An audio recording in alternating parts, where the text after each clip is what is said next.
Sunday Surefire podcast. I'm your host, the commish. Joining me today is the co-host, Ethan Weaver. Mish, how we doing? Doing pretty well, Ethan. Doing pretty well. We are here to give you a quick, hard-hitting episode of just some news around the league that's been going on this week. It's been a really busy week on the news front, just between different injuries and trades, high-profile benching that we'll get to here. But let's start with the deal that went down today. Actually, we had Deontay Johnson, wide receiver from the Carolina Panthers, being traded along with a sixth-round pick for a fifth-round pick in the upcoming draft, and he's headed over to Baltimore. Joined the Ravens, who are definitely Super Bowl contenders. Johnson leaves arguably the worst situation in the league for one of the better situations in the NFL from a real football perspective. I don't think that's really up in the air at all for debate at really at all. But tell me from a fantasy lens, Ethan, how you see this move impacting one side or the other, either the Ravens or the Panthers. Honestly, on the Ravens side, I think everyone's pretty much a loser except for Lamar Jackson. Maybe Derrick Henry's a winner too, just because I think the offense is going to be just that much more efficient, that much better, get more goal line opportunities. But obviously, Deontay Johnson's going through a situation where they don't pass the ball a ton already. I mean, Zay Flowers was already having trouble getting consistent production. Now you're adding Deontay Johnson, who's a target hog. You're adding him into the mix. Obviously, it kills Rashad Bateman, who's been playing very well this year. So it's unfortunate for him.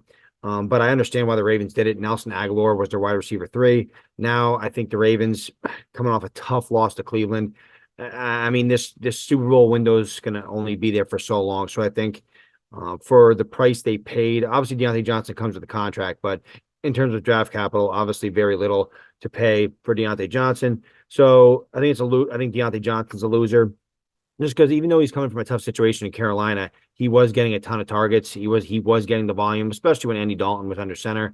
Looking at the Carolina Panthers, obviously Xavier Legette, I mean Coker, those kind of guys, they have to be winners just because they're all moving up in the depth chart. I think we're gonna have to see a lot of Legette as the wide receiver 1 over there. Hopefully we can see him develop and get better and better week to week this year, because obviously Carolina's focused on their young talent and trying to get better. But overall, it's I think more losers than winners in this trade. I agree. I pretty much agree on every single point. Bad for Johnson, bad for Bateman. Probably not great for Flowers either, although probably still be the target leader over there for whatever that's worth. And then on the Carolina side, the young kids, obviously, they're in rebuild mode and all that, but they're also still trying to develop Bryce Young as well. So as Coker and Leggett will definitely be out there, but you're forgetting the old guy in the room. Oh, Thielen, baby. Forgetting the old guy and Adam Thielen, who's about our age. I think he's right between our age, actually, our ages. But he'll be back at some point this season. He's been practicing on a limited basis. And there were times just a season ago when he was catching balls from Bryce Young where he was very fantasy viable in the first 10 or so weeks of the year. So I think he's a guy that if people forgot about, he might be on your waiver wires in your league. I think he's at least worth a bench stash to see if he can give you something here, a little something at least down the stretch in redraft leagues. Let's go to Anthony Richardson, who just got benched. So just lost his job in favor of another old guy in the form of Joe Flacco. This guy is older than both of us, for those watching.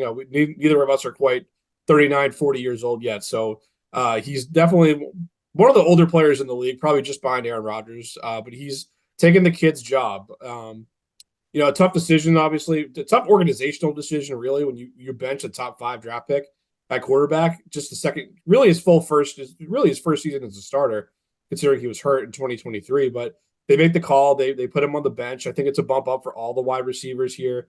Bump up for Pittman, bump up for Josh Downs too. I know Michael Pittman was kind of the big high profile guy coming in, but if you look at the 2 games that Flacco started this year, he's actually out targeted. Been out targeted by Josh Downs 21-13 in favor of Downs. So I think he's actually the biggest benefactor here, but all the wide receivers get a little bit of a bump up. And for Flacco himself, I kind of see him more as a streamer in 1 year, 1 QB leagues, but I think he's a guy, if you play in a super flex league, you should be going and getting off your waiver wire if he's out there. And he's probably going to be a guy you can set it and forget in your QB2 spot for the end of the stretch run, kind of like he was in Cleveland a year ago. So where do you see it, Ethan?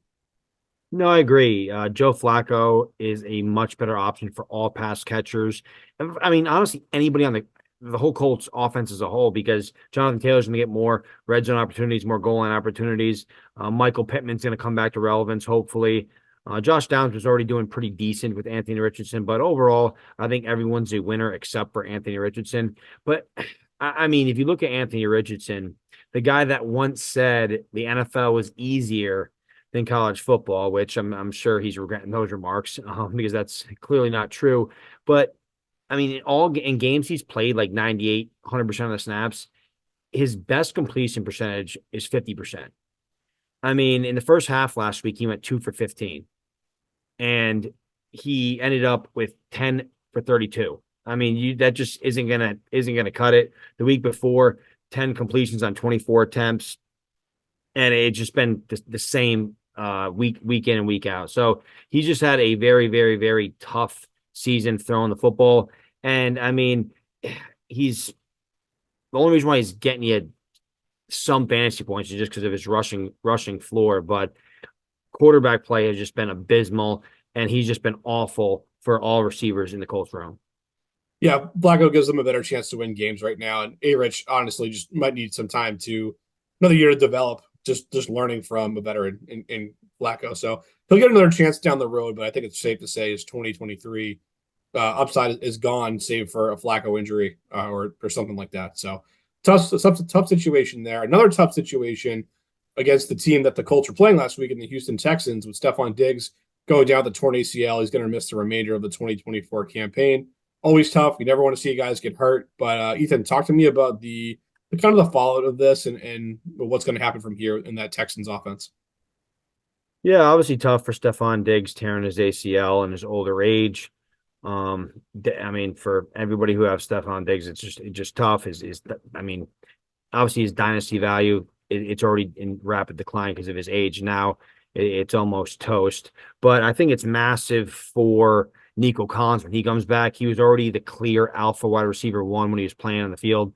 Now there's going to be very little target competition outside Tank Dell, who really hasn't commanded much of a target share thus far this season.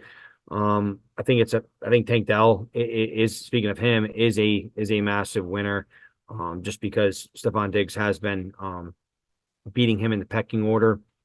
And Dalton Schultz, he's going to get a slight bump up, but obviously CJ Stroud is a loser in this. He already lost Nico for a little bit. He'll be back relatively soon, but now you lose Stephon Diggs. Now your wide receiver two, Xavier Hutchinson. Well, probably Dalton Schultz, but just speaking of the receivers. So definitely a little tough sledding for CJ Stroud. I think he's going to actually struggle this week, Thursday night, against the New York Jets. But yeah, just unfortunate injury for Stephon Diggs. Yeah, definitely. Like I said, you hate to see that. I like how you mentioned Schultz in there as a winner. Diggs kind of likes to work in that short area of the field. I think Schultz kind of filled some of that void. Then obviously Nico Collins is coming back to this offense. I think if there's going to be a winner here, it's going to be him. Where Nico was already crushing with Diggs on the field. I mean, now you just take a target earner away from this offense, and it's going to slant his way. And guys like Schultz and Tank Dell are good enough to keep heat off of Nico Collins and keep teams from just double teaming him constantly. So Nico's going to be back probably next week, maybe the week after, but whenever he gets back out there, he's going to be a locked in top 10 wide receiver for the remainder of 2024. But obviously a tough situation there with Diggs. And we got one more injury to discuss here on this quick episode. Christian Kirk suffers a season-ending broken collarbone. Our guy. Ethan's shaking his head because, like you said, he was our guy in the offseason coming in. We definitely swung and missed on that one. Injuries notwithstanding, it's hard to really judge your takes. Guys get hurt, but he really wasn't producing either to this point. So him being out for the year, it's you just got to look for another guy in your lineup at this point. And I just think that it slants probably more targets Brian Thomas Jr.'s way a little bit, and then also, I mean, I think the biggest guy here is probably Evan Ingram, just the guy who also operates in the short area of the field.